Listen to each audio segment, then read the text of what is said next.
What's good, guys? Today I'm talking about the units you must pull for when the banner comes around. Now, I'm going to be excluding collab and limited units because they only come around once a year, and because of that, you're going to want to pull for them anyways if you can.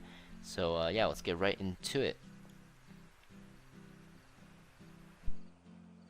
Now, the first unit you're going to want to pull for no matter what, and I think this is no surprise to anyone, is going to be Tamarinne. Now, Tamarinne is a unique character because her S3 starts on cooldown. The only one that does that besides Tamarinne is Dark Corvus. And yeah, it's a long cooldown, but you can reduce it by using her S1 and S2. And the reason why it starts on cooldown is because it's super OP. Her S3 will basically transform her S1 and S2 into different skills. And yeah, when I read off the skills, you'll realize how broken the skill upgrades are. So her S1 without her idle form is just a regular attack that heals one ally. Her S2 without her idle form is just a regular heal that heals everyone, not too potent to be honest. But her S1 when upgraded to idle form is an AoE attack that strips, that dual attacks. And her S2 is an AoE heal that gives attack buff that CR pushes. So yeah, the difference is massive. You can tell that she has an overloaded kit.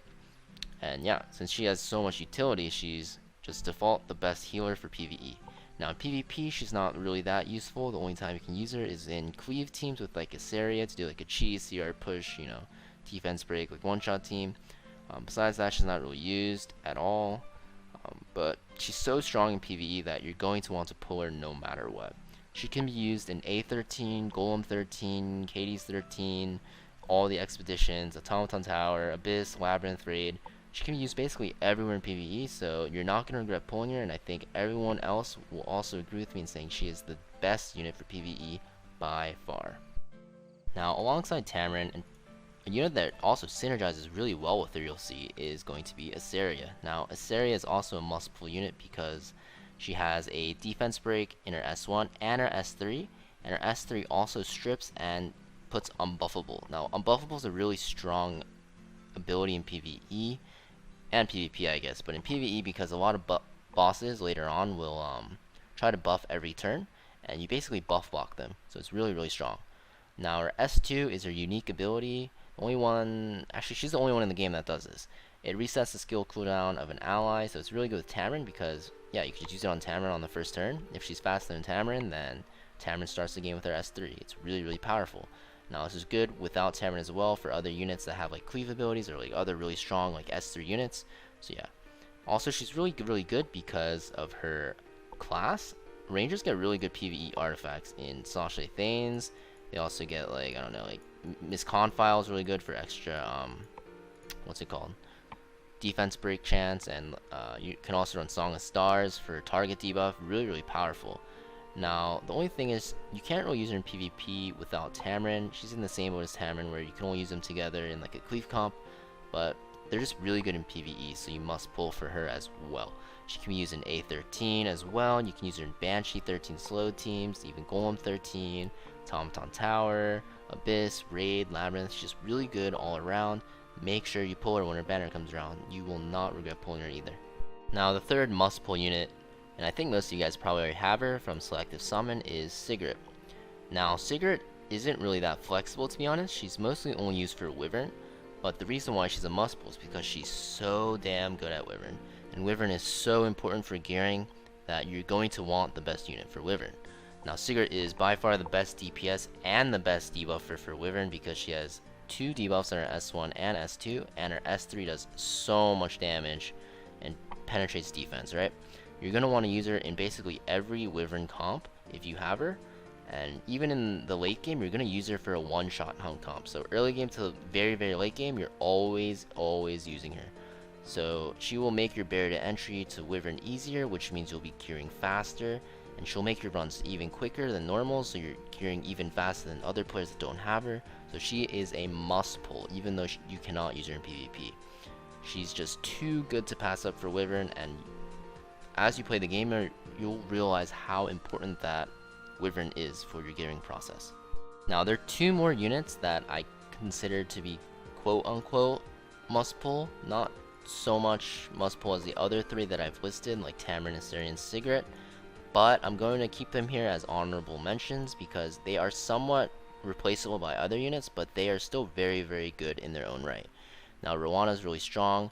Her S3 is a revive that heals, not really too big of a deal. S1 is just a single target barrier, not too big of a deal.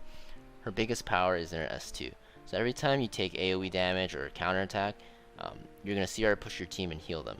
Now, why is this good? It's because a lot of bosses in Raid that are hard, and Abyss, and even some Expedition bosses, right? They will constantly AoE or counterattack you. So with Roana, you kind of just mitigate all their damage. So that's why she's really good, and you need her for some auto like Hell Raid teams as well. So yeah, very, very good unit in PvE, and she's very good in PvP because she's a hard counter to SSB, because SSB counterattacks you, you just heal your team and CR push them. She basically will be doing no damage to you. And SSB is going to be really, really prevalent for the months to come because her banner just came around, and a lot of new players started playing right when her banner came around. So Roana is a quote-unquote must pull. I'd say if you really, really want her and you have the bookmarks to spare, just pull her, right? No question about it. But because her banner's out right before the collab comes out, you kind of want to think about it, right? But besides that, really, really strong unit. You won't regret pulling her either. She'll carry you in PvP and PvE. Now, the second quote-unquote must pull unit that's an honorable mention is going to be Lilias. Now, Lilias is a very, very strong knight. S3 is an AoE that does a lot of damage and also cleanses and CR pushes. S2 is a barrier provoke, and S1 is a dual attack from a random ally. So she's a knight that can hold Aureus, so she's really powerful already with a dual attack. So that means she's like a semi DPS, and she has a cleanse and AoE damage that it scales with the highest attack of your team. So that makes her very, very strong. She has a lot of utility in her kit, a lot of damage as well, and the cleanse. So yeah, she's going to be really useful in boss fights where you need like a cleanse, and you can also bring her as like a semi DPS, so she can carry Aureus for you while being able to help with the DPS. So she's a very strong unit in PvE for that reason. You can take her into Raid, Labryinth, Abyss, Automaton Tower, right, Golem, right, Expedition. Very, very good. In PvP, she's also really strong as a cleanser with her S3, and as a damage dealer even. You can even use her as like a damage dealer with like Senya or like Gunther, anything that has high attack, because you can build her as like a crit chance, crit damage bruiser, and she does a ton of damage. So she's a very flexible and good unit. I would say she's pretty close to must pull, on the same level as Roana. But the thing is, like, you can run like Aros, and even though they're pretty different, in PvE you can get by with using Aros instead of her. Lilias is still very, very good in her own right, so you know, if you do have the resources to spare, pull her please. She will be very, very useful to you in both PvE and PvP. Now that's my personal list for what I think you must pull. I'm sure other people have other opinions, but I think the first three, Tamarinne, Iseria, and Sigret, no doubt in my mind you should pull. Roana and Lilias, I still think you should pull for them, but you know, they're on a different level than the first three, you know. They're still on a kind of like a must pull level, but if you miss out on them, you can find replacements. It's not too big of a deal, but the first three, there's no replacements for Tamarinne, Iseria, and Sigret. Thanks for watching, guys, and like always, make sure you leave a like, comment, and subscribe. It really helps me a lot, and I'll be back with another video soon.